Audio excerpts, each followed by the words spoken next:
5 సంవత్సరాల పాలనప్పచెప్తే ఆంధ్రప్రదేశ్ రాష్ట్రాన్ని 50 సంవత్సరాలు వెనక్కి తీసుకెళ్ళిపోయినటువంటి జగన్ ఏ ముఖం పెట్టుకుని మళ్ళీ ఈరోజు ప్రజల దగ్గరికి వస్తున్నాడో ఈవేళ సమాధానం చెప్పవలసినటువంటి పరిస్థితి ఉంది. అందుకే ఒక ఉదాహరణ ఏదైతే వెలిగొండ ప్రాజెక్ట్. ఎందుకంటే మీ అందరికీ తెలుసు వెలిగొండ అంటే ఈవేళ అత్యంత వెనకబడినటువంటి ఫ్లోరైడ్ బాధితులు ఉన్నటువంటి ప్రకాశం జిల్లాకు జీవనాడి వెలిగొండ. అటువంటి వెలిగొండ దగ్గర 4,50,000 ఎకరాలకు సాగునీరు అందిస్తూ 25 లక్షల మందికి అంటే దగ్గర 1,000 కోటి పైబడి త్రాగునీరు అందించేటువంటి ప్రాజెక్టు మన వెలిగొండ ప్రాజెక్టు. ఈ వెలిగొండ ప్రాజెక్టుని జగన్మోహన్ రెడ్డి పూర్తి చేయలేకపోవచ్చు, ఎందుకంటే అతను నైజం అదే కాబట్టి. కానీ పూర్తవ్వనటువంటి ప్రాజెక్టును కూడా పూర్తి చేసినట్లుగా భ్రమింపజేసేటువంటి విధంగా మరి ఆయన చెప్పేటువంటి అబద్ధాలు, ఆయన అసత్యాలు, ఆయనకు తోడుగా ఆయన కరపత్రిక, ఆయన అవినీతి పత్రిక తందాన తానా బ్యాచ్. ఎందుకు ఈ మాట చెప్తూ ఉన్నానంటే ఆ వెలిగొండ ఆ రోజు చంద్రబాబు నాయుడు గారు 1996 ఆయనే భూమి పూజ చేసి ప్రారంభించారు. గత వారం రోజుల క్రితం జరిగిన రివ్యూలో కూడా ఆ రోజు 96లో మనం భూమి పూజ చేసి ప్రారంభించినటువంటి వెలిగొండ నేటికి పూర్తి కాకపోవడం, 30 సంవత్సరాలైనా సరే అత్యంత వెనుకబడిన ప్రకాశం జిల్లా ప్రజలకి ఆ సాగునీరు త్రాగునీరు అందించకపోవడం చాలా ఆవేదన బాధ కలుగుతుందని స్వయంగా ముఖ్యమంత్రి గారే మరి మొన్న ఆవేదన వ్యక్తం చేసినటువంటి పరిస్థితి కూడా మీరందరూ కూడా చూసినటువంటి పరిస్థితి. ఎంత విచిత్రం అంటే, ఎందుకంటే మేము కూడా చదువుకున్నటువంటి వ్యక్తులుగా చూస్తూ ఉంటాం. అంటే ప్రపంచంలో 7 వింతలు ఉంటాయి, కానీ జగన్మోహన్ రెడ్డి ఒక 8వ వింతగా మారాడు ఇవాళ అబద్ధాలు అసత్యాలు చెప్పడంలో. ఆ వెలిగొండ ప్రాజెక్టుకి ఇంకా 4,000 కోట్లు ఖర్చు పెట్టాలి. ఆ వెలిగొండ ప్రాజెక్టుకి గట్టిగా అంటే చంద్రబాబు నాయుడు గారు లాంటి ముఖ్యమంత్రి 24x7 ఆయన కష్టపడినట్లుగా కష్టపడితే మినిమం లేదంటే లేదు 1.5 నుంచి 2 సంవత్సరాలు పడుతుంది అన్నటువంటి పరిస్థితి అది వెలిగొండ. అటువంటి వెలిగొండని జాతికి అంకితం చేసేసినటువంటి మహానుభావుడు జగన్మోహన్ రెడ్డి. అటువంటి వెలిగొండని పూర్తి చేసేస్తే మరి వేళ నీళ్ళు ఇవ్వలేకపోతున్నారని చెప్పి మళ్ళీ అబద్ధాలు అసత్యాలు వాళ్ళ పత్రిక ద్వారా కానీ లేదా జగన్మోహన్ రెడ్డి నోటి ద్వారా కూడా వచ్చేటువంటి వాక్యాలు. అందుకే ఈయన ఒక 8వ వింత జగన్మోహన్ రెడ్డి ప్రపంచంలో ఇటువంటి అబద్ధాలు అసత్యాల్లో. ఏదైతే ఈవేళ వెలిగొండని ఇప్పుడే మేము రివ్యూ కూడా చేసాం. మళ్ళీ ఈవేళ దగ్గర 7-8 నెలల్లో 7-8 సార్లు రివ్యూ చేసాం. ఫిజికల్గా కూడా నేను కూడా వెలిగొండ ప్రాజెక్టు మరి నేను అదేవిధంగా అక్కడ స్థానిక మంత్రులందరం కూడా సందర్శించడం జరిగింది. చాలా క్లియర్గా నేను అబ్జర్వేషన్ చేశాం. ఏదైతే ఈ వెలిగొండ ప్రాజెక్టు 2014 చంద్రబాబు నాయుడు గారు ముఖ్యమంత్రి అయ్యే సమయానికి చూస్తే 38% వర్క్స్ అయినాయి అప్పటికి 14కి వెలిగొండకు సంబంధించి. అంటే ఇంకా 62% బ్యాలెన్స్ వర్క్లు ఉన్నాయి ఆ రోజుకి. ఆ రోజు 14లో ముఖ్యమంత్రిగా చంద్రబాబు నాయుడు గారు వచ్చిన తర్వాత ఆ రోజు వెలిగొండకు ప్రాధాన్యత ఇచ్చి ఆయన 1,373 కోట్లు ఆ రోజు 14-19లో కేటాయించి ఆ 1,373 కోట్లు కేటాయించడమే కాదు, దాంట్లో 1,319 కోట్లు ఖర్చు పెట్టారు. అంటే ఎంత అయింది అది? 96%. అంటే ఏదో బడ్జెట్లో ఘనంగా ప్రకటించి ఖర్చుల్లో పెట్టకపోవడం కాదు. మనం పెట్టినటువంటి 1,373లో 1,319 అంటే 96% పెట్టినటువంటి బడ్జెట్లో ఆ రోజు మనం ఖర్చు పెట్టాం. మరి తర్వాత వచ్చాడు జగన్మోహన్ రెడ్డి 19లో ఒక్క ఛాన్స్ అని. మరి 19లో అధికారంలోకి వచ్చిన తర్వాత 5 సంవత్సరాల్లో బడ్జెట్ డబుల్ అయిందిగా. మరి బడ్జెట్ డబుల్ అయినప్పుడు మరి నిధులు కూడా అట్లానే వెలిగొండకి ఖర్చు పెట్టవలసినటువంటి డబుల్ అవసరం ఉంది కదా. కానీ కేటాయింపుల్లో డబుల్ చూపించాడు, కానీ ఖర్చుల్లో చూస్తే మాత్రం చాలా చాలా లీస్ట్గా ఆయన పాలనలో. ఉదాహరణకి ఆయన 19-24లో కేటాయింపులు అయితే 3,518 కేటాయింపులు చేశాడు, కానీ ఖర్చు పెట్టింది చూస్తే కేవలం 647 కోట్లు మాత్రమే. ఎంత డిఫరెన్స్ ఉందో చూడండి. అంటే కేటాయింపుల్లో ఇతను ఖర్చు పెట్టింది 18%. అంటే ఏ ముఖ్యమంత్రికి ప్రకాశం జిల్లా మీద కానీ వెలిగొండ మీద కానీ శ్రద్ధ ఉంది అనేది ఇదే ఒక ఉదాహరణ. ఎందుకంటే ఆ రోజు కేటాయింపుల్లో 96% 1319 కోట్ల రూపాయలు మనం ఆ రోజు ఖర్చు పెడితే ఈయన ఖర్చు పెట్టింది కేవలం 647 కోట్లు. అంటే బడ్జెట్ డబుల్ అయినా కూడా ఖర్చు పెట్టింది మన దాంట్లో కూడా సగం కూడా లేనిటువంటి దుస్థితి ఆ రోజు జగన్మోహన్ రెడ్డి పాలన. అంటే ఆ రోజు ఆయన పాలనలో చేసినటువంటి పాపాలు ఏవైతే ఉన్నాయో ఈరోజు ఆంధ్రప్రదేశ్ రాష్ట్ర ప్రజలకు, వెలిగొండ ప్రజలకు శాపాలుగా మారినటువంటి దుస్థితి. ఆ రకంగా జగన్మోహన్ రెడ్డి చేసినటువంటి తప్పిదాలన్నింటినీ కూడా మళ్ళీ ఈరోజు మరి చంద్రబాబు నాయుడు గారు ఒక్కొక్కటి కూడా మరి సరి చేసుకుంటూ వెళ్తూ ఉన్నాం. మరి ఏదైతే ఇప్పుడే నేను చెప్పాం, ఏదైతే వెలిగొండకు సంబంధించి ఆయన అబద్ధాలు, అసత్యాలు బ్రాండ్ అంబాసిడర్ అని. ఎందుకు ఈ మాట అంటున్నానంటే, ఏదైతే ఈ యొక్క రివ్యూస్ చేస్తూ ఉంటే ఆ రోజు 2021 ఓకే పాదయాత్రలో అయితే ఆయన వెలిగొండని పూర్తి చేసే బాధ్యత నాదే అని పాదయాత్రలో చెప్పాడు. ఓట్లు వేయించుకున్నాడు. ఆ రోజు సీట్లు కూడా ఇచ్చి గెలిపించారు ప్రకాశం జిల్లాలో ఆయన పార్టీకి. కానీ అధికారంలోకి వచ్చాక ఆ రోజు 2021 అక్టోబర్ 7వ తేదీన ఒంగోలు మీటింగ్లో 2022కి పూర్తి చేస్తానని చెప్పాడు. మళ్ళీ 2022 ఆగస్టు 23న చేమకుర్తి మీటింగ్లో మళ్ళీ 2023కి పూర్తి చేస్తానని చెప్పాడు. మళ్ళీ 2023 ఏప్రిల్ 12వ తేదీ మార్కాపురం మీటింగ్లో 2023 అక్టోబర్కి పూర్తి చేస్తానని చెప్పాడు. మళ్ళీ 2023 సెప్టెంబర్ నంద్యాల మీటింగ్లో ఇంకొక 3-4 నెలల్లోనే వెలిగొండ పూర్తి చేస్తానని చెప్పాడు. అంటే 4 సార్లు 4 డేట్లు ఆయన నోటంట స్వయంగా వచ్చినటువంటి మాటలు.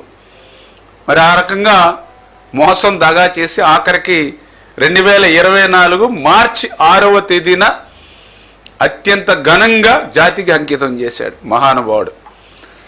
అంటే ఆయన జాతికి అంకితం చేసినప్పుడు ప్రకాశం జిల్లా అంతా కూడా హౌస్ అరెస్టులు, 30 యాక్ట్లు, 144 సెక్షన్లు, రైతులందరికీ కూడా ముందస్తు నోటీసులు అట్లా చేసి ఆయన జాతికి అంకితం చేశాడు. అంటే దీన్ని బట్టే మీకు అర్థమవుతూ ఉంది. ఎందుకంటే అక్కడ కనీసం ఒక చుక్క నీరు వచ్చేటువంటి పరిస్థితి లేదు. ఆర్ఎండ్ఆర్కు సంబంధించి నిర్వాసితులకు ₹1 ఇచ్చినటువంటి పరిస్థితి లేదు. ఏవైతే పునరావాస కాలనీలు ఏవైతే ఉన్నాయో వాటికి ఒక అరబస్తా సిమెంట్ పెట్టినటువంటి పరిస్థితి లేదు. ఫీడర్ కెనాల్ ఏదైతే ఉందో దాన్ని గాలిలో కలిసిపోయినటువంటి పరిస్థితి. ఇటువంటి స్థితిలో జాతికి అంకితం అని అంటే అక్కడ ప్రజలు నుంచి తిరుగుబాటు వస్తే ఆ రోజు తనకున్నటువంటి వ్యవస్థనంతా కూడా ఉపయోగించి ఆ రోజు ఆ జాతికి అంకితం ఏ విధంగా చేశాడో ప్రజలందరూ కూడా గమనించినటువంటి పరిస్థితి. అందుకే ఈరోజు మళ్ళీ జగన్మోహన్ రెడ్డి గారిని అడుగుతూ ఉన్నాం. ఎందుకంటే ఆయన అధికారం ఇచ్చినటువంటి 5 సంవత్సరాలు కూడా ప్రజల మధ్యకి రాలా, పరదాల మాటున, మరి బ్యారికేడ్లు చాటున, ఆఖరికి మరి హెలికాప్టర్ మీద పైనుంచి వెళ్తున్నా కూడా కింద కూడా ట్రాఫిక్ కంట్రోల్ చేసేవారు. అటువంటి పరిస్థితి, దుస్థితి. కానీ ఈరోజు అధికారం కోల్పోయాక మళ్ళీ మేము వేసిన రోడ్ల మీద రోడ్డు మార్గం పెడుతూ ఉన్నాడు.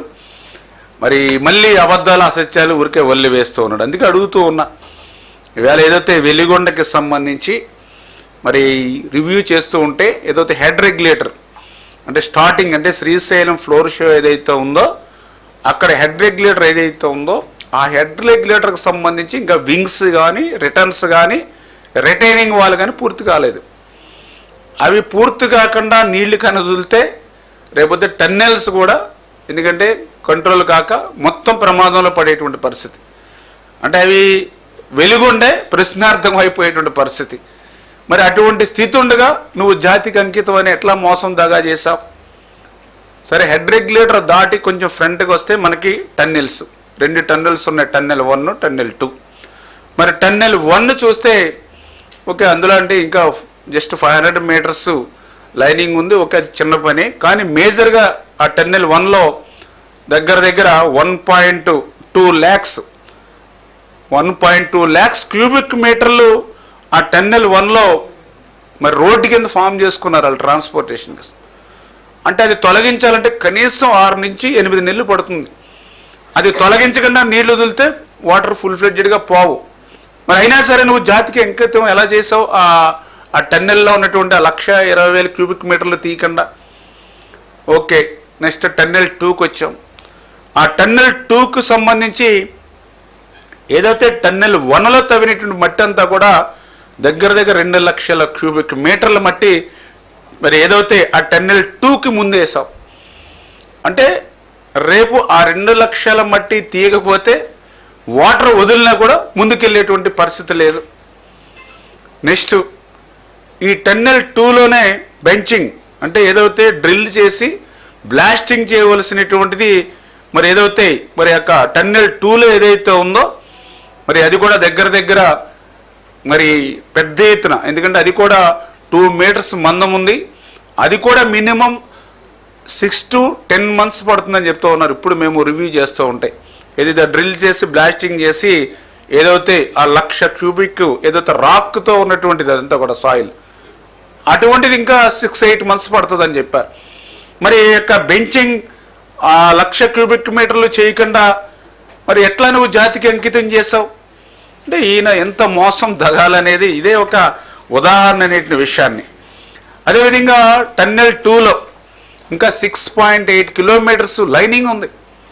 6.8 కిలోమీటర్స్ లైనింగ్ అవ్వకుండా మరి నీళ్లు మరి వచ్చేటువంటి పరిస్థితి లేకుండా ఎట్లా మీరు జాతికి అంకితం చేశారు? మరి ఇటువంటి దానితో పాటుగా ఇదే టన్నెల్ 2లో 12వ కిలోమీటర్ దగ్గర మరి ఏదైతే TBM మిషన్, ఎందుకంటే టన్నెల్ బోరింగ్ మిషన్ అని అక్కడ ఉండిపోయింది. అది ఎందుకంటే వివాదాల మధ్యన కోర్టులో స్టే ఆర్డర్తో ఆ టన్నెల్ బోరింగ్ మిషన్ అక్కడ ఉండిపోయింది. టన్నెల్ బోరింగ్ మిషన్ అంటే ఏదో చిన్నది కాదు, 170 మీటర్స్ విడితది. అంటే ఆ మిషన్ తొలగించకుండా నీళ్ళు వెళ్ళేటువంటి మార్గం అసాధ్యం. అది అంటే అది ఏదైతే పాత ఏజెన్సీ ఇప్పుడు ఏజెన్సీ గవర్నమెంట్ కోర్టుతో ముడిపడి ఉంది ఆ విషయం అంతా కూడా. దాన్ని క్లియర్ చేసి ఆ యొక్క TBMను బయటికి తీసిన తర్వాతే మనకి నీరు వెళ్ళేటువంటి పరిస్థితి ఉంది. అయినా కూడా ఆ పనులేమీ చేయకుండానే మరి జాతికి అంకితం ఎట్లా ఈ జగన్మోహన్ రెడ్డి చేసి మోసం దగా చేశాడో ఈవేళ సమాధానం చెప్పవలసినటువంటి అవసరం ఉంది. అంటే ఈ రకంగా టన్నెల్ 1, టన్నెల్ 2 అదేవిధంగా హెడ్ రెగ్యులేటర్ ఇన్ని పనులు ఉండి పోని వీటిని దాటుకొని టన్నెల్ నుంచి బయటకు వస్తే ఇంకెంత అధ్వానమైనటువంటి పరిస్థితి అంటే ఫీడర్ కెనాల్ ఇది 21.8 కిలోమీటర్ ఫీడర్ కెనాల్. ఇది ఈ ఫీడర్ కెనాల్ చూస్తే నేను మొన్న కూడా ప్రత్యక్షంగా మేము కూడా చూసాం. అక్కడికి వెళ్ళేటువంటి మార్గం లేకపోతే మేము కూడా మోటార్ సైకిల్ మీద కూడా వెళ్ళాం. అవి కూడా వెళ్ళే పరిస్థితి లేదు. ఎందుకంటే ఎక్కడికక్కడ ఆ మట్టి అంతా కూడా సెలినిటీ మట్టి లేకపోతే క్వాలిటీ లేని మట్టి రెండు ఏదైతే ఆ కొండ వాళ్ళకి అట్లా కట్ చేసి అట్లా పక్కన బండ ఫామ్ చేశారు. అవన్నీ కూడా ఎక్కడికక్కడ తెగిపోయి మొన్న చిన్నపాటి వర్షాలు వస్తాయి అంటే 100-150 క్యూసిక్కుల నీరు ఆ కెనాల్లోకి వస్తే ఆ గండ్లు పడిపోయి గ్రామాల మీదకి వెళ్ళిపోయింది నీరంతా. మరి 100-150 క్యూసిక్కుల వర్షపు నీరు వస్తేనే గండ్లు పడిపోయి గ్రామాల మీదకి వెళ్ళిపోయినటువంటి పరిస్థితిలో ఫీడర్ కెనాల్ ఉంటే మరి రేపు పొద్దున 10-12 వేల క్యూసిక్కుల నీరు వస్తే అసలు ఒక్క అడుగు కూడా ముందుకెళ్ళే పరిస్థితి లేదే. అంటే ఏదైతే ఆ ఫీడర్ కెనాల్కి సంబంధించి ఆ వీక్ సాయిల్ ఏదైతే ఉందో అక్కడ ఇప్పుడు అధికారులతో మాట్లాడితే 9 కిలోమీటర్స్ బాగా డెప్త్ ఏదైతే 21లో ఆ 9 కిలోమీటర్స్ ఖచ్చితంగా ఏదైతే వాల్ నిర్మాణం చేసి వెళ్ళవలసినటువంటి పరిస్థితి ఉంది. మిగిలిందంతా కూడా కెనాల్ అంతా కూడా లైనింగ్ చేయవలసిన పరిస్థితి ఉంది. అంటే 21.8 కిలోమీటర్లు కూడా లైనింగ్ వాల్ నిర్మాణం చేయకపోతే వెలుగొండ టన్నెల్ నుంచి వచ్చేటువంటి నీరు కాదు కదా, కనీసం వర్షపు నీరు కూడా ముందుకెళ్లే పరిస్థితి లేనిటువంటి స్థితిలో జాతికి నువ్వు ఎట్లా అంకితం చేసి మరి ప్రజల్ని మోసం దగా నువ్వు ఎట్లా చేస్తా ఉన్నావు? మరి ఫీడర్ కెనాల్ దాటుకుని మరి ఏదైతే నల్లమల సాగర్ రిజర్వాయర్ ఉంది, 53 TMCలు నిల్వ చేసేటువంటి రిజర్వాయర్. మరి ఆ రిజర్వాయర్కి నీళ్లు పోవాలని అంటే అక్కడ ఎవరైతే నీకు భూములు ఇచ్చారో మరి వాళ్ళకి R&R నీళ్లు ఇచ్చేటప్పుడు ఇవ్వాల్సిన అవసరం ఉంది కదా. మరి వాళ్ళ R&Rకి సంబంధించి 880 కోట్లు, అక్షరాల 880 కోట్ల రూపాయలు R&Rకి సంబంధించి నిర్వాసితులకు ఇవ్వాలి. నువ్వు 5 సంవత్సరాల్లో ఒక్క రూపాయి కూడా నిర్వాసితులకి ఇవ్వకుండా మరి ఆ యొక్క రిజర్వాయర్లో నీటిని ఎట్లా నింపగలుగుతావు? ఎట్లా నువ్వు జాతికి అంకితం చేయగలుగుతావు? పోనీ నిర్వాసితులకు సంబంధించి కాలనీలు, పునరావాస కాలనీలు ఆ రోజు చంద్రబాబు నాయుడు గారి హయాంలో మరి ఆ పునరావాస కాలనీల్ని మనం డెవలప్ చేసి దానికి రోడ్స్, డ్రైన్స్, అదేవిధంగా అక్కడ స్కూల్స్, హాస్పిటల్స్, ఇవన్నీ ఫెసిలిటీస్ అంతా కూడా ఏర్పాటు చేయాలని పెట్టాం. అందులో రోడ్స్, డ్రైన్స్ కొంతమేర వర్క్ లేని పునరావాస కాలనీలో ఆ రోజు చంద్రబాబు నాయుడు గారి హయాంలో అయినటువంటి పునరావాస కాలనీ పనులు తప్ప నీ 5 సంవత్సరాల పాలలో ఆ పునరావాస కాలనీకి ఒక్క అరబస్తా సిమెంట్ కూడా పని చేయనిటువంటి నువ్వు మరి రేపు వాళ్ళు ఆ పునరావాస కాలనీకి ఎట్లా వెళ్తారా నిర్వాసితులు? మరి నువ్వు వాటర్ని ఎట్లా మనం నింపగలుగుతాం ఆ రిజర్వాయర్లో? అంటే ఏ మాత్రం కూడా అంటే చంద్రబాబు నాయుడు గారు లాంటి వ్యక్తి 24x7 పని చేస్తే 4,000 కోట్ల రూపాయలు ఖర్చు పెడితే 1.5-2 సంవత్సరాల్లో పూర్తి చేయగలుగుతాము అనేటువంటి విధంగా మేము ప్రణాళిక చేసుకుంటూ ఉంటే మరి అది జాతికి అంకితం చేసేసి మరి వెలుగొండ నీళ్లు మరి ఉపయోగించుకోవట్లేదు వీళ్ళు అని ఈవేళ నీవు మాట్లాడడం, నీ యొక్క అవినీతి పత్రిక, నీ కరపత్రిక, నీ మరి మాట్లాడడం చూస్తూ ఉంటే మరి అబద్ధాలను, అసత్యాలను ఎంత ఆరితేరిపోయినటువంటి వ్యక్తో ఈవేళ ప్రజలు కూడా అర్థం చేసుకోవాలి. ఎందుకు మాట చెప్తున్నానంటే ఈవేళ 5 సంవత్సరాలు నీ పాలన చూసే ఈవేళ ప్రజలందరూ కూడా నీకు 11 సీట్లు ఇచ్చారు. దాని నుంచి గుణపాఠాలు నేర్చుకోవాలి. ఓటమి నుంచి గుణపాఠాలు నేర్చుకుని ఎందుకు ఓటమి పాలయ్యాం,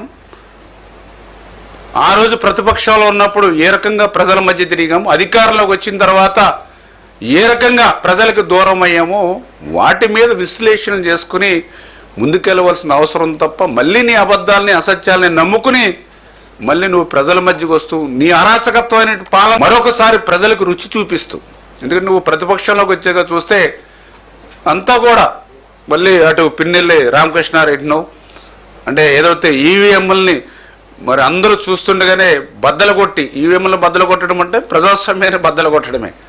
అటువంటి వ్యక్తుల్ని నువ్వు పరామర్శించడానికి పోతావు. అదేవిధంగా ఎవరైతే అమరావతి రాజధాని తోటల్ని తగలబెట్టినటువంటి మరి ఒక అరాచక వ్యక్తిని ఆయన పలకరించడానికి పోతావు. ఏదైతే మహిళల వ్యక్తిత్వాన్ని కించపరిచేటువంటి విధంగా దళితుల మీద దాడులు చేసేటువంటి వ్యక్తిని పరామర్శించడానికి పోతావు.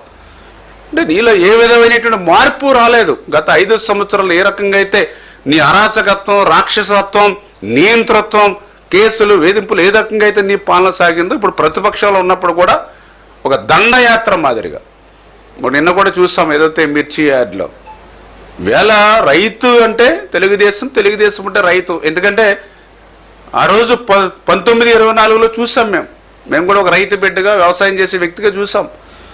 వ్యవసాయాన్ని మర్చిపోయిన వ్యక్తి, అందులో ఇన్సూరెన్స్ని మర్చిపోయిన వ్యక్తి జగన్మోహన్ రెడ్డి. అంటే ఆ రకంగా మరి 5 సంవత్సరాల్లో వ్యవసాయ వ్యతిరేక విధానాలతో పాలన చేసిన వ్యక్తి ఈవేళ మళ్ళీ ఆ రైతు గురించి నువ్వు మాట్లాడే ఒక హాస్యాస్పదం అనుకుంటే, రెండవది ఏదో ఒక దండయాత్ర మాదిరిగా ఈ అరాచకత్వమైన వాదులు ఎవరైతే ఉన్నారో వాళ్ళందరినీ కూడబెట్టుకుని ఏదో రైతులపైన నువ్వు దండయాత్ర చేసినట్టుగా ఉన్నటువంటి పరిస్థితి నిన్నంతా కూడా మన వీడియోల్లో చూసినటువంటి స్థితి. మరి ఒక పక్క కష్టాల మధ్య, ఇబ్బందుల మధ్య మరి ఏదైనా వేళ మిరప రైతుకి కానివ్వండి, లేదా ఉల్లి రైతుకి కానివ్వండి, లేదంటే టమాటా రైతుకి కానివ్వండి, ఎక్కడ ఏ ఇబ్బంది వచ్చినా ఈవేళ పనిచేసే వ్యక్తి ముఖ్యమంత్రి గారు ఉన్నారు, చంద్రబాబు నాయుడు గారు. ఆయన వెంటనే రివ్యూలు చేస్తూ ఉంటూ ఉన్నారు, మంత్రులతో మాట్లాడుతూ ఉన్నారు, అధికారులతో మాట్లాడుతూ ఉన్నారు, కేంద్రంతో మాట్లాడుతున్నారు, కేంద్రం సహకారం తీసుకుంటూ ఉన్నారు. మరి వారికి తోడుగా పవన్ కళ్యాణ్ గారు పనిచేస్తూ ఉన్నారు. ఈవేళ ఈ రాష్ట్రానికి అదృష్టం నరేంద్ర మోడీ గారు ప్రధానమంత్రిగా ఆయన సహకారం అందిస్తూ ఉన్నారు. అంటే నువ్వు చేసినటువంటి విధ్వంసానికి ఈవేళ రాష్ట్రం బలైపోయినటువంటి స్థితిలో మళ్ళీ ఇంతమంది మేధావులు కష్టపడి పనిచేసుకుని ఒక్కొక్కటి మేము గాడిలో పెట్టి వెళ్తూ ఉంటే మళ్ళీ రాష్ట్రాన్ని నువ్వు మళ్ళీ ఇంకా వెనక్కి తీసుకుపోవాలనే నీ అరాచకత్వంతో ఈరోజు ప్రతిపక్షంగా నువ్వు పనిచేయడం కూడా చాలా దురదృష్టకరమైన విషయం అని చెప్పి కూడా మరి ఈ సందర్భంగా మీ ద్వారా కూడా తెలియజేసుకుంటూ, అందుకే ఈరోజు ప్రజలందరూ కూడా గమనించాలి. ఎందుకంటే ఇంకా 4,000 కోట్ల రూపాయలు పైబడి ఖర్చు పెట్టవలసినటువంటి ప్రాజెక్టు గట్టిగా కష్టపడి చంద్రబాబు నాయుడు గారు అంటే వ్యక్తి పనిచేస్తే 2 సంవత్సరాలు పట్టేటువంటి ప్రాజెక్ట్ని జాతికి అంకితం చేసి మరి వెలిగొండ నీరును ఉపయోగించుకోవట్లేదని అసత్యాలు అబద్ధాలు ఏ మాదిరిగా అయితే చెప్తూ ఉన్నాడు. ఎందుకంటే నేను మళ్ళీ క్లియర్గా చెప్తూ ఉన్నా, నేను చెప్పిన దాంట్లో ఏ మాత్రం అబద్ధం ఉన్నా అసత్యం ఉన్నా నన్ను ప్రశ్నించవచ్చు జగన్మోహన్ రెడ్డి గారు. చాలా క్లియర్గా నేను జగన్మోహన్ రెడ్డి గారు చెప్తూ ఉన్నా. అంచేత అటువంటి అబద్ధాలు అసత్యాలు చెప్పేటువంటి వ్యక్తుల్ని ప్రజలు నమ్మవద్దు. ఒక్కసారి 19లో నమ్మే 50 సంవత్సరాల తెలుగు జాతి వెనక్కిపోయింది. మళ్ళీ దాన్ని గాడిలో పెట్టడానికి ఈవేళ ఇంతమంది శ్రమించేటువంటి పరిస్థితి వచ్చింది. మళ్ళీ ఈ శ్రమను కూడా బూడిదలో వేసేటువంటి విధంగా జగన్మోహన్ రెడ్డి చేస్తున్నటువంటి ప్రయత్నాల్ని ప్రజలందరూ కూడా గమనించాలని చెప్పి